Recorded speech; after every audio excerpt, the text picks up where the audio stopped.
Hello everyone, welcome to my channel. ছোট মাছ কার না পছন্দ। ছোট মাছ খেতে যেমন সুস্বাদু তেমন এর গুণেরও তুলনা হয় না। তাই আজকে আপনাদের সাথে শেয়ার করব পাঁচ মিশালি মাছের আলু বেগুনের চচ্চড়ি। এই চচ্চড়ি বড় মাছ বা মাংসের স্বাদের ঊর্ধ্বে বলা চলে। দুপুর বা রাতে খাবার টেবিলে এই চচ্চড়ি দিলে এক থাল ভাত মনে হয় কিছুই না। আর কথা না বাড়িয়ে মূল রেসিপিতে যাওয়া যাক। আর হ্যাঁ, আমার চ্যানেলটি অবশ্যই সাবস্ক্রাইব করবেন।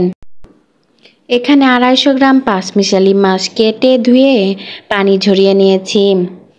একটি মাঝারি সাইজের আলু কুচি করে কেটে নিয়েছি। আলু খুব চিকন করে কুচি করে নিইনি, একটু মোটা করে কেটে নিয়েছি। আপনারা দেখলেই বুঝতে পারবেন আমি কিভাবে কেটে নিয়েছি।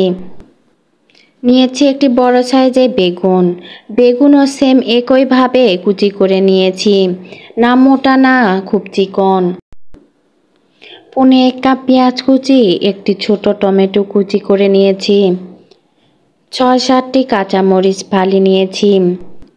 প্রথমে ছোট মাছগুলো মশলা দিয়ে জাল করে সিদ্ধ করে নিব। এর জন্য একটি পানি দিয়ে দিচ্ছি মাছগুলো। সামান্য হলুদ, লাল মরিচের গুঁড়া, জিরা বাটা, আদা ও রসুন বাটা, দিচ্ছি সামান্য পরিমাণে লবণ আর একটু সয়াবিন তেল। তেল দিয়ে আলতোভাবে মাছ আর মশলা মেখে নিব, যাতে মাছের ভেতর মশলা ভালোভাবে ঢুকে। মাছগুলো পানির চারিদিকে সমানভাবে ছড়িয়ে দিচ্ছি, যাতে সব মাছ সমানভাবে সিদ্ধ হয়। এখন খুব অল্প পরিমাণে পানি দিব, শুধু হাত ধোয়ার যতটুকু পানি লাগে।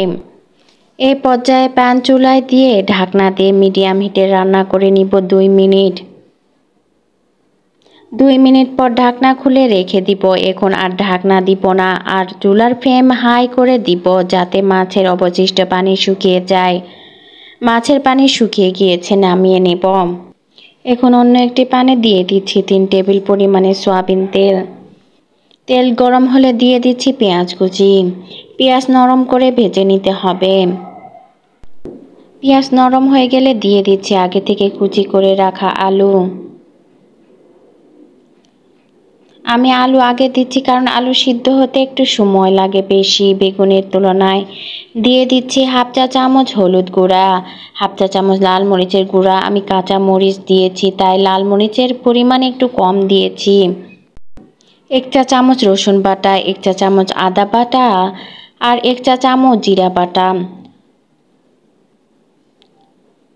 সব উপকরণ ভালো করে মিশিয়ে নিব। দিচ্ছি হাফ চা চামচ ধনিয়া গুঁড়া, স্বাদ মতো লবণ দিচ্ছি, আর শেষে দিয়ে দিচ্ছি কাঁচামরিচ ফালি। আমি আগে কাঁচামরিচ দিইনি, কারণ কাঁচামরিচ আগে দিলে কাঁচামরিচ সিদ্ধ হয়ে গলে যাবে, এতে তরকারি বেশি ঝাল হওয়ার সম্ভাবনা থাকে। দিয়ে দিচ্ছি বেগুন কুচি। সব উপকরণ ভালো করে মিশিয়ে ঢাকনা দিয়ে লো হিটে রান্না করব 3 মিনিট।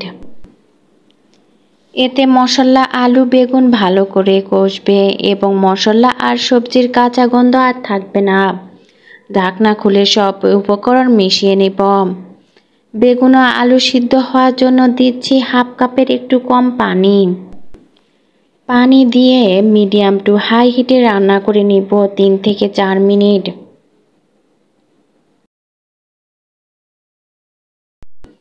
3-4 মিনিট পর ঢাকনা খুলে দেখুন পানি অনেকটা শুকিয়ে গিয়েছে। এখন দিয়ে দিচ্ছি কুচি করা টমেটো। টমেটো দিয়ে ঢাকনা দিয়ে 1 মিনিট রান্না করব।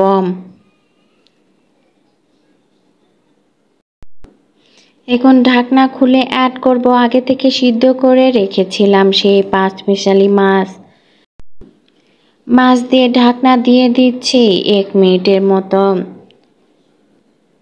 এই সময় চুলার ফ্লেম রেখেছি লোতে।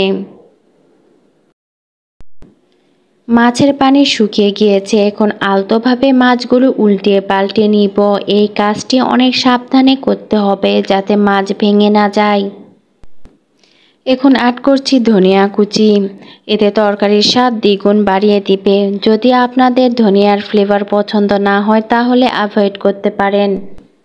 এভাবে পাঁচমিশালি মাছ রান্না করলে দেখবেন অনেক ভালো লাগবে। আর রান্না করার পর আমাকে কমেন্ট করে জানাবেন আপনাদের অনুভূতির কথা। আজ এই পর্যন্ত। আমার ভিডিও ভালো লাগলে অবশ্যই আমার চ্যানেলটি সাবস্ক্রাইব করবেন, লাইক করবেন, শেয়ার করবেন আপনাদের ফ্যামিলি ও ফ্রেন্ডের সঙ্গে।